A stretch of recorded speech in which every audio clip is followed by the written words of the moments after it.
Indonesia telah secara resmi menjadi anggota BRICS, menambahkan ekonomi terbesar di Asia Tenggara dengan populasi terbanyak di kawasan dalam blok itu. BRICS didirikan oleh Brazil, Rusia, China, dan India pada tahun 2009 dan telah berkembang relevansinya sebagai forum internasional bagi negara-negara berkembang. Afrika Selatan bergabung segera setelah pertemuan puncak pertama, lalu pada tahun 2024 Mesir, Iran, Ethiopia, dan Uni Emirat Arab menjadi anggota. Didorong oleh anggota-anggota baru, BRICS berusaha memperkuat reputasinya sebagai alternatif bagi kelompok ekonomi utama G7 yang dipimpin Amerika Serikat.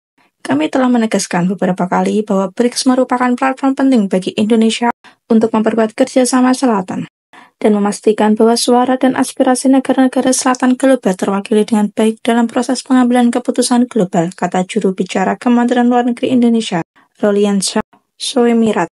Indonesia berkomitmen untuk berkontribusi pada agenda yang dibahas oleh BRICS, termasuk upaya untuk mempromosikan ketahanan ekonomi, kerjasama teknologi, dan kesehatan masyarakat.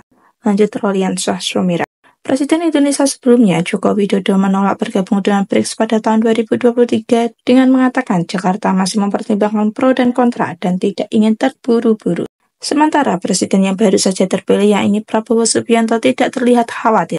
Namun pergeseran di Indonesia menandakan lebih dari sekedar perubahan pemerintah dengan tatanan global yang dipimpin Barat yang dipandang sebagai terkoyak secara politik, dilemahkan oleh kekacauan ekonomi dan perang di Ukraina dan Timur Tengah. Negara-negara di global selatan semakin bersedia untuk bergerak lebih dekat ke Beijing dan Moskow dan berisiko membuat Washington perang. Lebih dari 30 negara termasuk negara-negara Asia Tenggara seperti Thailand, Malaysia, dan Vietnam kini telah menyatakan minat atau secara resmi mengajukan keanggotaan BRICS.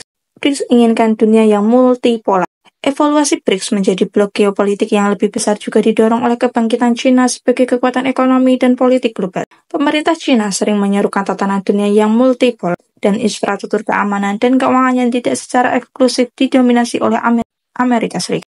Anggota BRICS juga sering membahas dominasi global dolar Amerika Serikat dan perlunya kerangka keuangan alternatif antar negara. Secara diplomatis, BRICS penting bagi China dan Rusia sebagai simbol lanskap multipolar yang sedang berkembang. Forum BRICS pada 2024 yang diselenggarakan oleh Presiden Rusia Vladimir Putin menunjukkan bahwa Moskow masih punya banyak kawan di seluruh dunia meskipun ada sanksi Barat.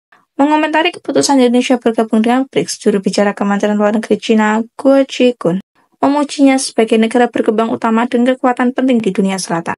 Penting untuk dicatat bahwa BRICS bukanlah kelompok yang secara terang-terangan anti-Barat. Indonesia seperti halnya anggota pendiri BRICS, India menikmati hubungan baik dengan negara-negara Barat dan tidak mungkin memihak dalam pertikaian geopolitik antara Amerika Serikat dan para pesaing. Indonesia diharapkan jadi penyeimbang. Indonesia tidak bermaksud melepaskan diri dari Barat, baik perlahan-lahan maupun secepatnya, kata Habib Abian Dadzwan, peneliti dari Departemen Hubungan Internasional The Center of Strategic and International Studies Indonesia. Dalam DNA kebijakan luar negeri Indonesia, semua adalah sahabat sebagaimana dinyatakan oleh Prabowo. Indonesia hanya ingin memperluas lapangan permainannya. Jika Indonesia dapat mempertahankan posisi non-bloknya dan mempengaruhi agenda BRICS dengan pandangan inklusif untuk tidak mengecualikan atau meniadakan Barat, saya kira mungkin tidak akan berdampak banyak pada hubungan kita dengan Barat. Tengku Riza Syah, pakar hubungan internasional lainnya dan dosen dari Universitas Pajajaran di Jawa Barat, mengatakan bahwa Indonesia dapat bertindak sebagai penyeimbang dalam BRICS sekaligus menjaga hubungan dengan Amerika Serikat dan Uni Eropa. Sebagai kekuatan menengah, menjadi anggota BRICS memberi Indonesia pengaruh dalam tatanan global. Ketika Presiden Amerika Serikat terpilih, Donald Trump menjabat akhir tahun ini, Amerika Serikat diperkirakan akan menarik diri dari keterlibatan multilateral. Pada bulan November 2024, Trump juga mengancam anggota BRICS akan diputus dari ekonomi Amerika Serikat jika mata uang BRICS diciptakan.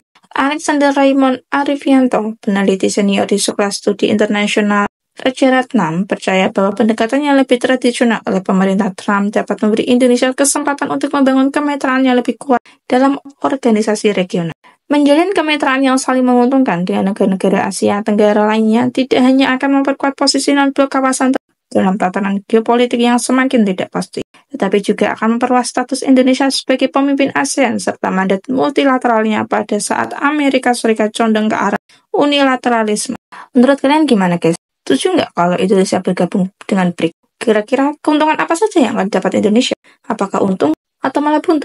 Tulis di kolom komentar ya. Jangan lupa like and share ke teman-teman kalian supaya teman-teman kalian juga tahu berita terupdate baik dalam dan luar negeri. Terima kasih.